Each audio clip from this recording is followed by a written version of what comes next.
Welcome back, America. I'm Hugh Hewitt inside the Beltway this morning. I've been doing radio since 1990. I've been doing television since 1992. I have been around the block.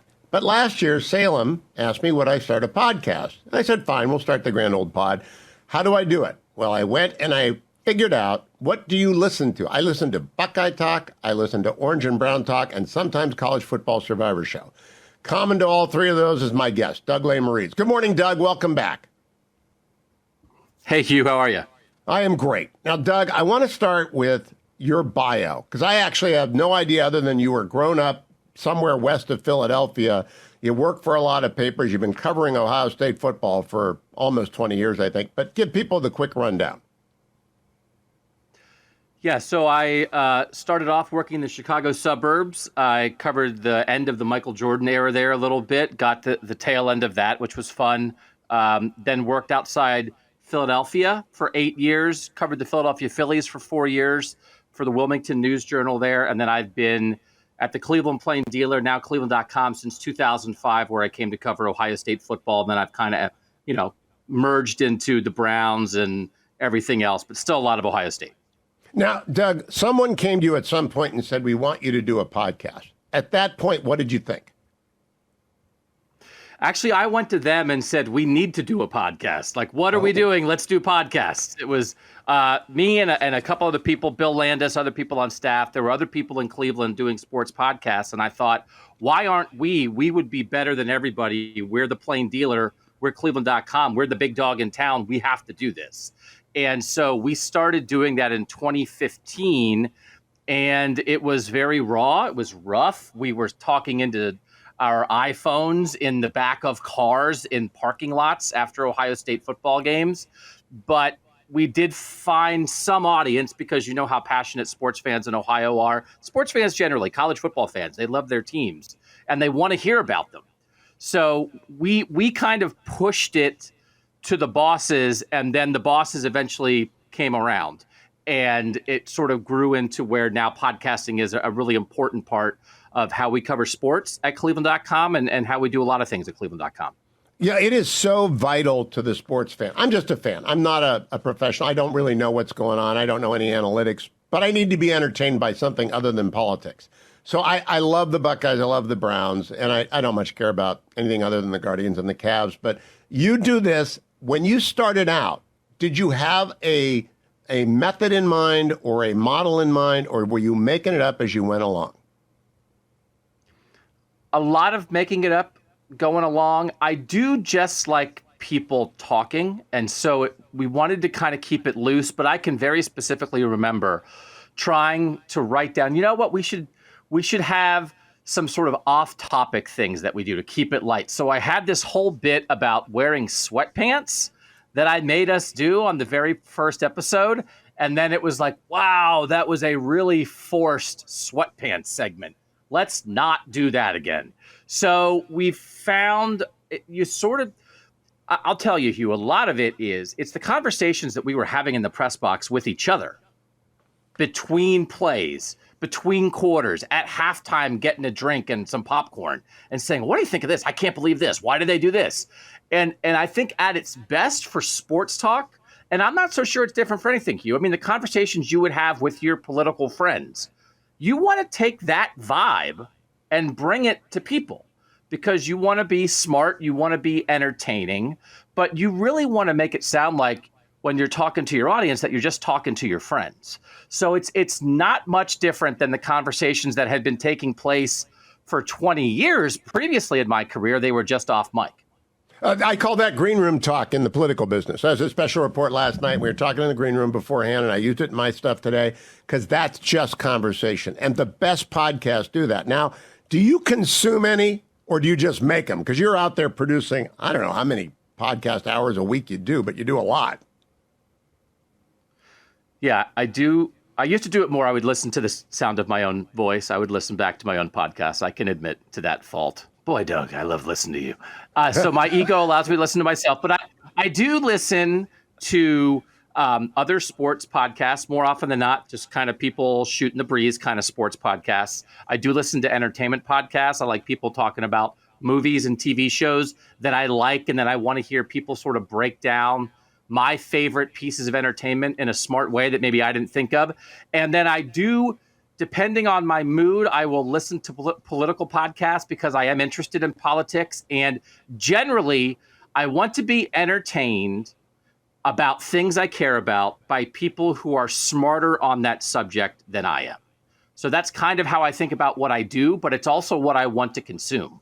So I want to listen to smart entertainment, cultural people, smart sports people, smart political people talking about things that I'm interested in an entertaining way. So let's focus on the 25-year-old who thinks he or she wants to do a podcast. Number one question, alone or with a co-host? Now, I call you my head coach, and we've got assistant coaches there in Stephen Means and in Nathan Baird. And Mary Kay Cabot is like the general manager of everything in my sports head. And Dan Lobby does a fine job. And Ashley Bostak is the rookie who's doing it, knocking it out of the park. And you had Buckeye Ellis. Ellis was just fabulous. Should a newcomer do it by themselves or find partners at the beginning? I would say partners makes it easier, for sure. Does it have to make it better? I do think it requires, as you sit here, Hugh, and do a show by yourself, it does require, right, a certain level of confidence to do it by yourself, because you're bouncing things out into the world. And sometimes if you have a partner, your partner can be like, what are you talking about? That sounds ridiculous. And in the moment, you can correct yourself. If you're just sitting there by yourself, you don't have that. So you really have to have a confidence that a young podcast host, it's just going to be hard to have that. So I would recommend a partner to bounce off ideas, share the burden, share the successes, share the failures. You know, otherwise it's kind of like doing stand-up, man. You're up there with the mic by yourself. And if you get laughs, they're all your laughs. But if you bomb, you are alone in the world. So I do think I would start with a partner. And then if you're feeling it at times, it is sometimes nice to go solo, and then you just get to do what you want to do and you don't have to care what anybody else thinks. Oh, one of the things I've completely ripped off from you, and in fact, I believe every Salem host will be ripping off from you, is you introduced me to text messaging, and we don't charge for it because people already subscribe to it. But that is your rants, what I call rants and rambles, because they're not always rants. That is a brilliant stroke. And I believe every successful podcaster will move to that model of text subscribers because they add a lot of value, Doug. You want to explain how you came up with that, or was that something Cleveland.com came up with? Yeah, so it's a company that was sort of created through our company at Advanced Local. And it's called Subtext, and it's a way we call it sort of a podcast in your pocket, that it is a text subscription that you can send texts out that people get in their phone, and it's just like a text from a friend. It shows up that way. Hey, it's Doug. Here's a thing I think. So we send news and analysis about Ohio State football to people, and we do it a couple times a day. But the other thing that we've really fallen into is we send surveys to people. What are you thinking about these topics that are happening in Ohio State football? And then we solicit questions that we answer on the podcast sometimes. And we, as you said, we've fallen into this thing we call rants, where it's not a question. It's like, what's firing you up right now? So send me your rant, and then I will read it on the podcast, and I will then respond to it myself. So it's a way to stay connected to people. To me, if you listen to a podcast and you like a podcast host, then you don't mind getting a couple texts from them during the day when you're not listening to the show. You actually would enjoy it. You want their expertise, you want their personality right in your phone. And we charge a couple bucks a month, but they're the producers for our podcast, right? They send ideas, they send questions, they send rants, they answer surveys. They're our focus group. And it's sort of the level of diehards that want the podcast, but also kind of want the podcast even when they're not listening to it. I think you said yesterday, I read them all, I can't read them all on the air. And I think that's how I approach Subtext too. And we're using Subtext as the platform that Salem is doing, and it's fabulous. Now, some blocking and tackling for a new person or someone who's doing it's not working. Do you record at the same time every day? Do you have a schedule that you lay out at the beginning of the week or at the beginning of the month? And do you have a yearly cycle that you go through? Political broadcasting has a 4-year cycle, and it's fixed, and I've been doing it forever, so it's in my mind. How about to a young podcaster? What's the advice to them? So when you're in your season, that is very much obviously a different animal than when you are in your off season. When you're in, we do not record it the same day because we have three of us that are on most of the podcasts. We try to work around people's schedules. Hey, you have a dentist appointment. Hey, you have to do this. Should we do it at 11? Should we do it at 4? But the main thing is in the off season, I do think it helps to have tent poles where you kind of create some things that you know you're going to do. We do Buckeye Retalkables where we rewatch old games and have a set of questions that we go through. We do we've done some things like Mount Buckmore where the best 4 players at each position in Ohio State history. You have to have some things you can hang your hat on. And I will say the general thing for me, Hugh, is that for us at least, it's not, I think I could plan a year of podcasts regardless of the news, that I don't want to wait for the news to tell me what we're going to talk about. I want to decide we're going to talk about the run game. We're going to talk about coaching decisions. We're going to talk about this opponent. And we're going to do that. Now, if there's gigantic things that happen, of course we react. But if you, and this is where I do think podcasts are different than radio. Podcasts, you just have sort of an opportunity sometimes to go deep on one thing. You don't have to hit a bunch of topics, but don't let the world tell you what you're going to podcast about. You decide what you're going to podcast about and then send that out to the world and then react as you need to. But if you wake up in a morning and say, what are we going to podcast about today? And you say, I don't know, let's see what happens. That is a tough way to go. That is because what if nothing interesting happens? I was just listening there. Your range in vocal tenor there was pretty significant. You can go up and down. You can get expressive. You can be into it. Someone who's just starting out, they're going to be a little stiff and a little wooden at the beginning, and they're not going to know how to work with the co-host at the beginning. How long does it take to get rhythm, and how free and easy should they be with their range? We got a minute to the break, and we'll come back and pick up on this. Yeah. Got to be range. You have to remember it's entertainment. If you don't have in your head that it's entertainment, then you're going to have a problem because anybody can tell facts. That the facts are the basis. The facts and the subject are why a listener goes there. The entertainment value and the personality of the people talking are why they come back or why they stay with you because you can find the subject matter anywhere. So you have to have the confidence, the ego to let it rip. And you have to do non sequiturs, and you have to interrupt each other a little bit, and you have to try lame jokes, and you have to go high, and then you have to go low. And you do it, and we're going to come back, and we're going to continue the conversation. If you're new to this, if you're just starting in podcasting, listen to Doug. He's my head coach for learning this new skill set, which is not easy to do when you're 67. So come back. We'll be right back.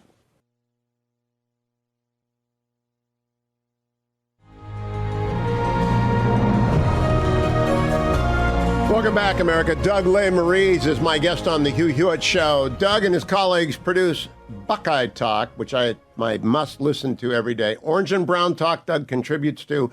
And he began a new podcast with Shahan Jaharaja called the College Football Survivor Podcast, which is for general college football friends. And if you listen to any of them, start with Buckeye Talk, because I think that Nathan, Stephen, and Doug have it down. They've got a science down, and I want to play off of that science. Doug, what do you think is the perfect length for a podcast?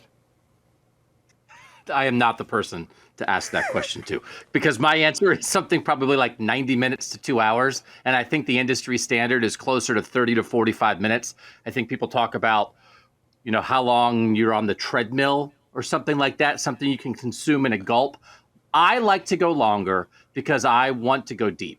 I don't like brushing on the surface of a topic. And so if we're doing multiple topics or if we're really choosing one thing, I want to cover every angle of that. So I really do think an hour to an hour 20 to me is more ideal because I feel like sometimes I listen to shorter podcasts and they're done and I think, man, I would have listened to more of that topic from those people. So I probably think an hour 15 would be best in my book. I agree completely because when I open up a podcast and it's 23 minutes, I say, is that worth my time? I'm not going to learn anything in 23 minutes.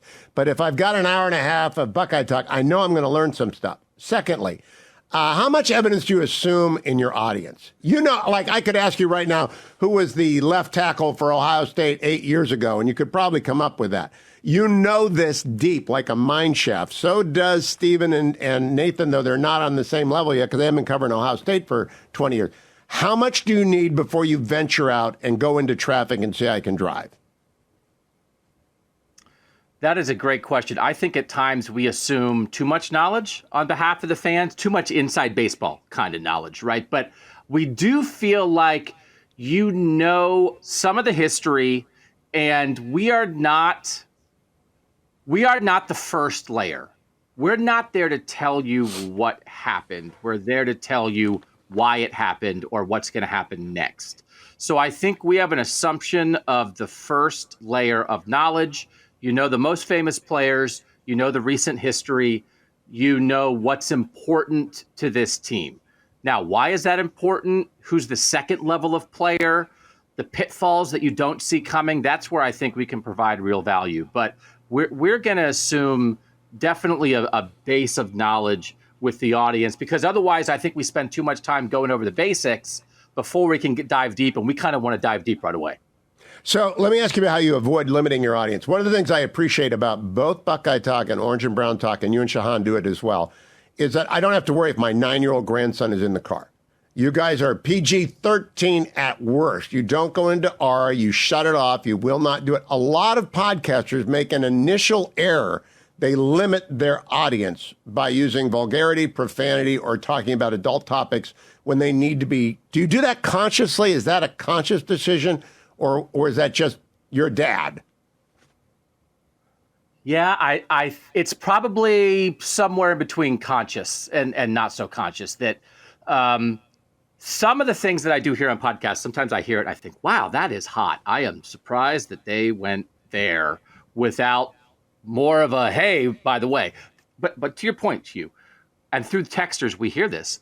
I know there are kids listening with their parents on the way to school, and I would never want to prevent them from listening or cause an awkward moment between mom and dad and the kid because of something we said. So we make dumb dad jokes, but we do, I think consciously not use words and not say things that we wouldn't want a kid to hear, because kids like sports. I mean, if I was 8, back when I was 8 in 1981, if I could have hopped on my bike and had some, well, I guess you shouldn't wear earbuds while you're riding your bike.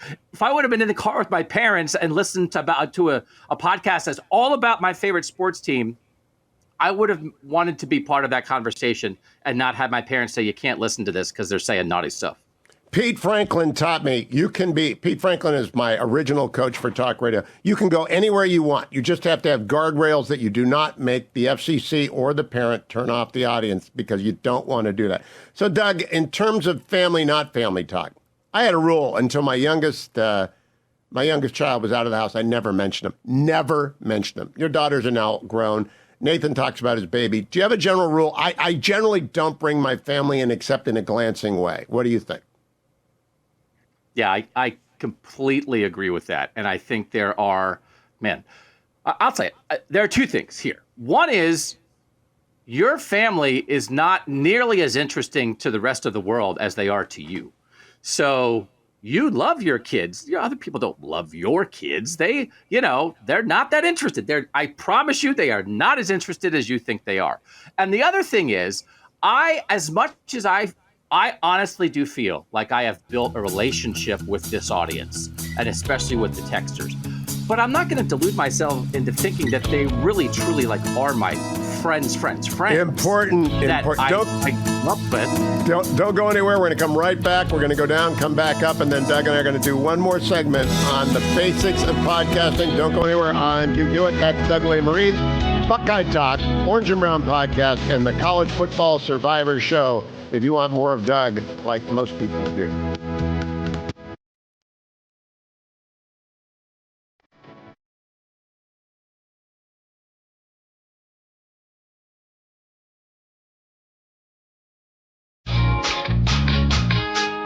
Welcome back. Part 3 of So You Want to Be a Podcaster. And I'm not the greatest podcaster in the world. I'm a pretty good talk show host. But podcasting and talk show and broadcast are different things.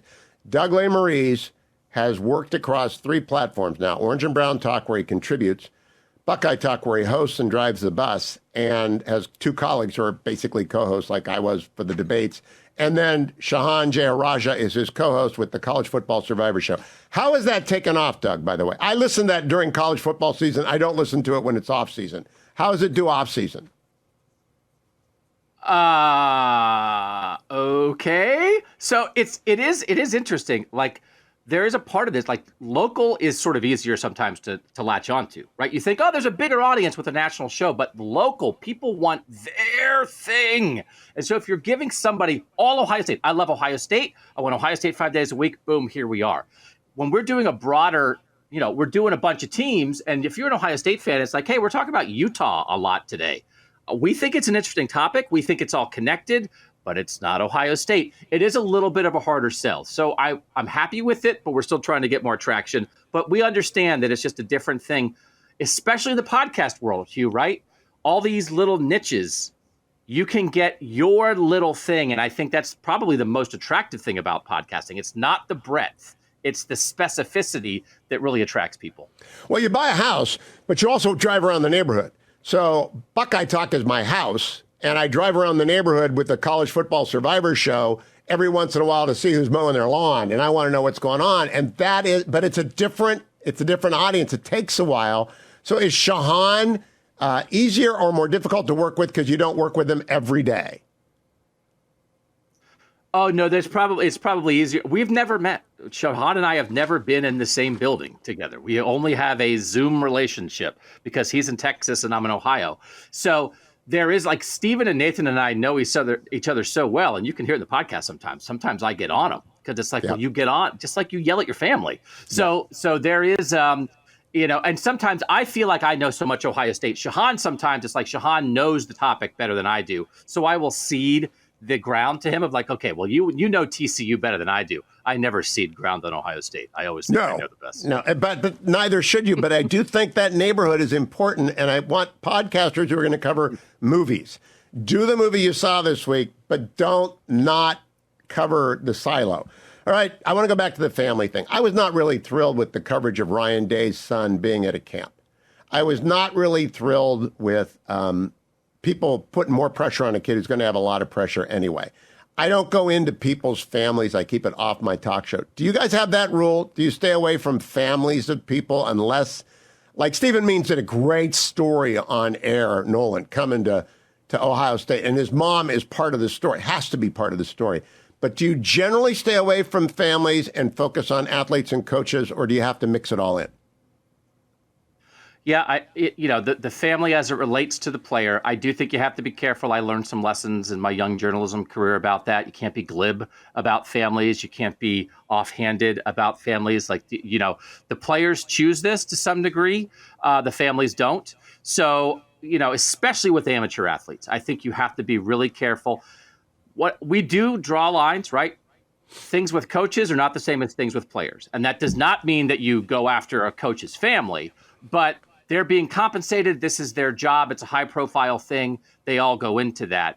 But I do think in general, right, and it's 98% of the time, it's not relevant unless you are talking to the family about how something in their lives shaped the player, shaped the athlete, shaped the coach.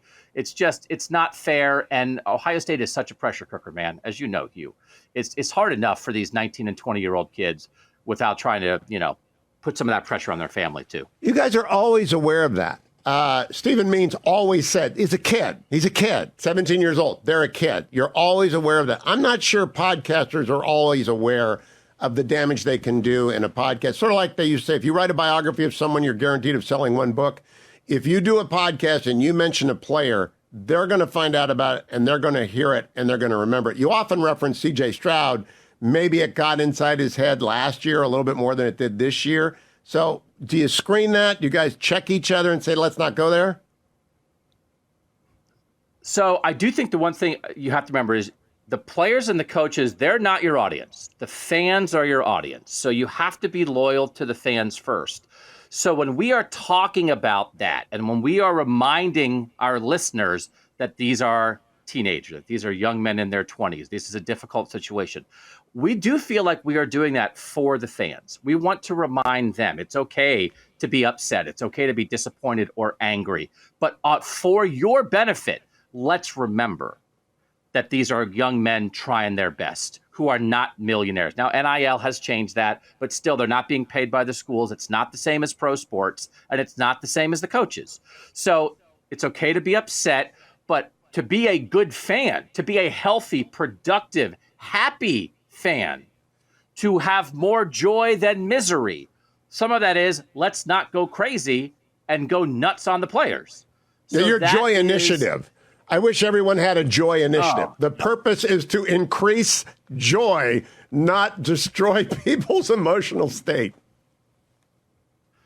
I've stumbled into it late. I can't pretend that I've always handled myself that way as a sports writer, but I do think, especially like the more the world gets complicated, the more we have to find joy in the things that are supposed to be fun, right? How can you be that mad about your sports team? Why are you watching your team? Because you love them, because it makes you happy. It connects you to your friends and family. So that is, you have to be able to lose and still feel good about yourself, right? You can't let a team's defeat on a Saturday ruin your whole week or ruin your whole off season. So that is really something that, as you noted, I'm really trying to lean into because I think it's good for our listeners. Sometimes I'm accused of being patronizing, but I really want to help people that love the team that I cover. I want them to maximize their enjoyment of their love. And I feel a responsibility to do that. So maybe it feels like I'm your dad sometimes, but I'm okay with that. Now, there are different genres, obviously, but in every genre, they've got to be aware of change. If I keep talking about Ronald Reagan and how I love Ronald Reagan, people will turn me off. I got to be talking about 2024 and 2025. Right now, college football, I'm going to focus in on Buckeye Talk and College Football Survivor Show for a moment. Massive upheavals. NIL, name, image, and likeness, for the benefit of the audience who doesn't know, they're getting paid for their name, image, and likeness. The playoffs are coming, and gambling. This is like having an earthquake in the middle of a hurricane during a drought. There are just three giant things happening. How do you change with what are convulsions in your profession? Yeah, I think we try to emphasize the things that are staying the same. Saturday afternoons are still fun. Hanging out with your friends at a tailgate is still fun. You still hate your rivals. You still love the team that's wearing the jersey colors that you love. And you also can't stop a hurricane. You can stand out in the rain and yell, stop. It's not going to, it's still going to get wet. You're going to get blown away. So you have to accept it. So you can't hang on to the past and only gripe about the change. You have to admit the change is coming, whether you like it or not, and then find the new opportunities. So the main thing is don't get stuck on the past because it's a runaway train, man. Like we're not going back. Yeah. And there are people who say, oh, I hate college sports now. It's like, well, we know you don't actually hate college sports. There's a lot of things you love. Let's remember the things you love, and we're going to help you adapt to the things that are coming, whether you like it or not, because we don't want you to go away. We want you to still love the sport you love. All right. Now, shtick is an important part of radio. I've noticed it's an important part in podcasting. What you eat and what you watch and what you thinking is a bit that Doug and Steven and Nathan do. You do Buckeye Talk. It's a tagline. But it's got to be, I think, this is my guess, I think it has to be organic to the podcast, not something that a producer tells you to do. Agree or disagree? Agree. Everything, I sketch out very little, and I don't want to know. We don't talk a lot about the show before we go on. I want it to be raw. I want it to be natural. Because if you have a pre-production meeting that's too long, it's like you might say the funny thing there and get the reaction. And then when you say it again on the podcast, it's not as natural. So we let it come out naturally. You have to be willing to bomb and be unfunny. But I do like non sequiturs if they're quick and then you get back on topic. You can't be afraid of that. But and just Hugh, like I think for all of us, I never say anything I don't think. So that's a good way to avoid pitfalls. It's like, well, what was like it's shtick? I'm just like being me. This is who I really am, for good and for bad. But I would never have an opinion or say something that I don't actually believe. So this is just like the lame, weird dad joke guy that I am. But you have to be willing to let yourself come out at some point because the audience will connect to that. And that's what will help bring them back because lots of people talk about Ohio State. but we also talk about robots and triangle cut pizza and all the kind Pete of things that you Davidson. mentioned, and so we hope. Boy, did you articulate for me why I do not like Pete Davidson. I'm not going to give away the story, but someone can go listen to yesterday's Buckeye Talk. And yes, Pete Davidson's in there because it was on the mark. And that might be a generational deal. I think, Doug, you're younger than I am by about 15 years, but I think it's a generational deal about work ethic and mailing it in, and it just doesn't work. I want to go now to talk about your competitor. Ohio State football, people do not know this. There are probably 20 podcasts on Ohio State football, and there are probably 10 on the Browns. So you're competing in space. How do you listen to your competitors? I don't. I don't listen to talk show. I don't want to be derivative. Do you listen to them? No. I worry about what we do.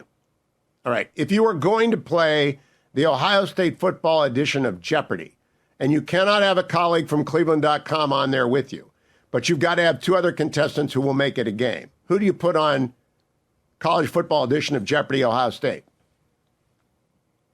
Yeah, I would put Bill Landis, who I don't work with anymore, but I worked with once upon a time, who I think is tremendous. And then who else would I put on?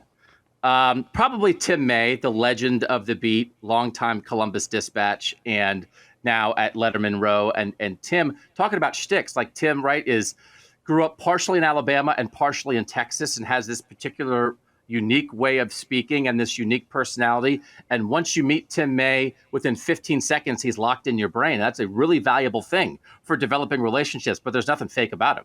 He is who he is, which is why he's been a dominant force on Ohio State coverage for 4 decades. And so he's a fun guy, and he lets his personality out, but he's also gets after it as a journalist. So I love hanging out with Tim. What is the skill set that you absolutely must have if you're going to be a podcaster who builds an audience? It doesn't happen overnight. It's an incremental addition. Somebody does word of mouth. Hey, have you listened to Buckeye Talk? Or if you're an Alabama fan, have you listened to College Football Survivor Show? If you're an NFL fan, I think, and you want to know about the Browns, if you're from ESPN, you got to listen to Mary Kay and Dan and Ashley. They know what they're talking about. So what's the skill set? Mary Kay has got 30, what's she done this for 25 years with the Browns? You can't replace that. You can't make that up. No. So I do think the depth of knowledge is a requirement. I don't mind if I'm listening to people, and I do this. I'm wrong. But I still feel like I always know what I'm talking about. I just within that might be wrong about a prediction, wrong about how I viewed a game, but you can tell when people don't really have a grasp of the subject. So if you don't have a grasp of the subject, it is hard to podcast about that. Doesn't mean you're always right. So that's one. Really, the main thing for me is framing, that you are talking about a thing that everybody talks about, but you frame it in a way that either people haven't thought of, your audience doesn't have time to dive into it that deeply because for them it's a hobby, for you it's your job. The framing and synthesizing information. But we're talking about the Ohio State defense, but we're going to frame it in a way that you haven't thought of, that we've done research about. And then the two other things are confidence. Like they can tell if you're not confident. You have to believe in yourself. But then I also think within that, you have to be self-deprecating and you have to make fun of yourself along the way, but you have to be rock solid in your beliefs because it is no fun to come and listen to somebody who's like, well, I don't know, maybe. Say what you think. Amen. If you're wrong, admit it. Admit when you're wrong and then come back and be strong with your next opinion and believe it. Don't be fake about it. Know what you're talking about, but then if you said, hey, I thought they were going to lose, but they won. In 2019, I predicted Ohio State was going to go 9-3. They went 12-0 and made the college football playoff. People still refer to me as 9-3 Doug when they send me questions on text. And cool. I own it, man. I own it. Oh, I know. Lean into, hang a lantern on your problem. Chris Matthews wrote that in Hardball years ago. Hang a lantern on your problem. Now, when you are being jargon, Congressman Gallagher comes on. We have a no acronym rule because he does the Department of Defense and it's full of acronyms. You guys will occasionally say something like, or Orange and Brown, wide 9 is what Jim Schwartz is going to. I said, what the hell is a wide 9? I mean, I don't know what a wide 9 is. How often do you stop and reset for the fan? I mean, I'm just a fan. I'm not a professional. How often do you have to reset for them? Occasionally when we get reminded. And this is why the text thing is a great loop. right? They really are our focus groups. And we'll have people say it to us sometimes because you can get trapped. You absolutely can get trapped. That it's common. It's not jargon to us because it's what we say every day, but it is jargon to someone who doesn't do this as their job. And so you can fall into that. I think we're okay. We do like to talk about feelings, right? How does this team make you feel? We are not an X and O podcast. We are not pretending that we're coaches. We are not pretending that we're film experts. So I do think some of the best stuff is, it's not exactly what happened, but how did it make you feel when that thing happened? Which is where the text comes in, which is where the surveys come in, where you get together as a group. And I think, especially after losses, people want to talk out their feelings sometimes and hear someone express that or hear someone read what other people are sending in. So if you do more of that, you won't fall into the jargon, but it's hard, man. So you're good to stop yourself early, but sometimes we do need to be reminded about that by our audience. Now, let's talk about digressions because I think it's key to good podcasting. Yesterday, again, I have recency bias, so what I heard yesterday, Nathan goes into the Cheetos and the 1-year-old eating the Cheetos. And you say, I could watch a 90-minute movie of the first time you eat Cheetos. Cheetos are very known on the Hugh Hewitt Show. It's part of the orange food group, which we consider indispensable to life. And that includes everything that's got orange in it. And I thought, okay, that was a very good digression. And you stopped it after about 2 minutes, which was about right. Do you have an egg timer like Vin Scully had, the 3-minute egg timer for give the score of the game? I think I have an egg timer in my head, which is trial and error, right? That you don't want to go. I think you have it exactly right. You can't be afraid of non sequiturs. I think non sequiturs are an important part of Buckeye talk, but man, you better know when to stop. And stop, right? Like retire early, right? John Elway, go out on top. Don't hang around. Leave them wanting more. So I think a couple quick non sequiturs in the course of a podcast is great. An 11 minute non sequitur in the middle of a podcast is not as good. So I do think you just have to be aware. You really have to be aware at all times. I don't want to plan. I don't want to over plan the podcast, but you have to be aware at all times. Maybe you don't have to put the directions in your iPhone, but man, when you're out on the road, you've got to be looking in your mirror constantly. So I feel like I'm looking in the mirrors, but then sometimes I'm a back road guy, Hugh. My wife doesn't like it, but I want to go on the back roads. I want to get lost out in the woods sometimes. I don't want to take the straightest path from A to B, but you don't want to get lost for 3 hours. So I think that's how I podcast as well. Does Mrs. Lesmerises love sports, or does she know that that's your job and your calling and your career? No, she knows because she's downstairs and I'm on the second floor, and she gets about 86% of what I podcast through the door. So I'll be like, oh, yeah, I was talking about this. And she's like, I know. I heard it. So, yeah, when you're in the same house as the podcaster, you know exactly what's up.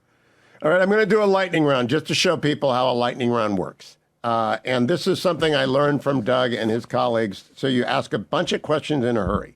Okay, you have committed a journalism infraction. You go to journalism court. Doug's being sentenced. The sentence is you may never go to the Ohio State-Michigan game again, but you're a first-time offender. We'll let you go to Alabama, Auburn, USC, Notre Dame, or Texas, Oklahoma for the rest of your life. Which do you pick? Alabama, Auburn. I would want to dive into that SEC kind of thing in a way I never have. All right, number 2.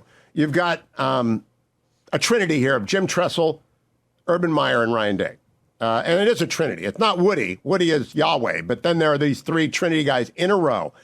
Recency bias is always at work, so adjusting for that.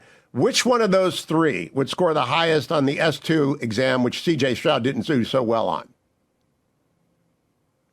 Ryan Day. I think he is his brain works that way as a play caller, as an X and O guy, a little bit more, I think, than Urban and Tress. Okay, which one would you call if you had to have help fixing something at home, like a doorknob or putting the screen door on, or something's broken? Which of those 3 do you call? I would probably call Tress. I could see Tress showing up in a tool belt, and I don't know if he would know how to put the doorknob on, but he would be willing to help you try to put the doorknob back on. All right, and if you're going to have one of your daughters go spend an hour on life coaching, just, hey, Ryan, Jim, Urban, would you talk to my daughter about life because I want her to have a good career like you have? Which one would you send them to first? I probably would send them to Ryan Day. And I do think sometimes in sports we can can dive into the adversity angle of people's lives too much. Everybody has things that happen to them, right? Whether they like it or not. Some people have real tragedies. But just the way Ryan came up, his dad taking his own life when Ryan was young, and Ryan finding a way in the world and being dedicated to mental health and understanding how that affects young people, especially in this day and age, with how difficult that can be for all young people. I do think Ryan would have a grasp on that through his life experiences that I think he could impart some valuable wisdom to my kids. How do I not know that? I did not know that until this moment. That's very interesting to me. Well, that's very important to know. I mean, we're in the Belichick era where coaches don't talk to their reporters. It drives me nuts. I think Bill Belichick does a disservice to the sports, to the fans, and certainly to the professionals in front of them because they don't talk to you. And Kevin Stefanski, I love the guy, but he doesn't tell you anything at all. Andrew Berry comes out every other, it's like Groundhog's Day, he'll tell you something. But I think Ryan Day kind of talks to you. I like the Dwayne Haskins tribute that he did. He obviously had some emotion in that. But does he talk more or less or the same as the other two guys? I don't, I'm older, I'm more experienced. I'm different, but I certainly feel like I have more of a personal relationship with Ryan Day than I did with either Urban or Jim Tressel. And I do think Ryan's just a little more open to that. I do think it helps that Ryan Day was an assistant coach at Ohio State before he was the head coach. So you always get to know the assistants a little bit better. So we got to know Ryan through that. It just so happens for me, Ryan Day's from Manchester, New Hampshire, which is where my dad grew up. So there's not a lot of people from Manchester, New Hampshire. So we connected on that level. But I just think Ryan's a real dude. Ryan's a real dude. His dad passed away when he was young. I wrote a story about Ryan and his grandfather, how important his grandfather was in his life. I've talked to Ryan's family about that. His wife, Nina, is great. And he is just a real dude who just happens to love football and be really smart about it. All right, I want to wrap up by asking you this important question. When you're watching a football game at home, and it's not Ohio State, but you're into the game, do you want people around you who are talking or people who are quietly and intensely watching the game? I do like talking. I'll go back and rewatch it. I don't need to analyze it sometimes in the moment. And so I do. And I will say, I like watching it with my daughter. My older daughter is a huge sports fan. And so she's the person I like to watch it with the most. But I do, because I like bouncing, because it's podcasting. I always say it. Sometimes, Hugh, it's like I'm having conversations in real life and I think I'm not monetizing this conversation right now. Why am I talking to people at all if I'm not getting paid? But if you can podcast while you're watching the game, hey, wasn't that crazy? Hey, what do you think of that? Hey, what do you think is going to happen next? I enjoy that. I like talking and I like hearing people's ideas. So I kind of do like watching with people. Well, Doug, I want to thank you for this. Do you have any idea how long you intend to do this for? I intend to keep going until I'm probably 72, 75, if my voice holds out and my energy holds out. But at that point, I'm an old guy, not a pretend old guy like you pretend to be, but an old guy. Do you have a plan, an exit strategy? Maybe. I do maybe have other things I want to do in my life, but I always say writing is hard, talking is easy. So I am still interested in this, and I'm interested in talking about other things potentially as well, but I'm not tired of this. And I don't think there's still more Ohio State football and more college football and more Browns to talk about. So I also want to go work at Disney World and just, sweep up trash while that, by the way, is where our vectors connect. If Dwayne, my producer, could leave, he would go to Disney World, move in, and never leave. And you are like a Disney World guy and a Disneyland guy, so that crosses over. Doug Lesmerises, Buckeye Talk, Orange and Brown Talk, and the College Football Survivor Show. Get them on iTunes at least 3-5 times a week for Buckeye Talk. College Football Survivor Show twice a week, Doug? Twice a week, correct. And how often do you contribute to Orange and Brown Talk? I haven't been on as much lately. I might have been too negative about the Browns at the end of last year. They kicked me off. So, no, I'm sure I'll be back eventually. All right. Doug Lesmerises, thank you. Follow him on Twitter, Doug Lesmerises, and follow those podcasts. Have a great day, Doug. Thank you, Hugh. Thank you.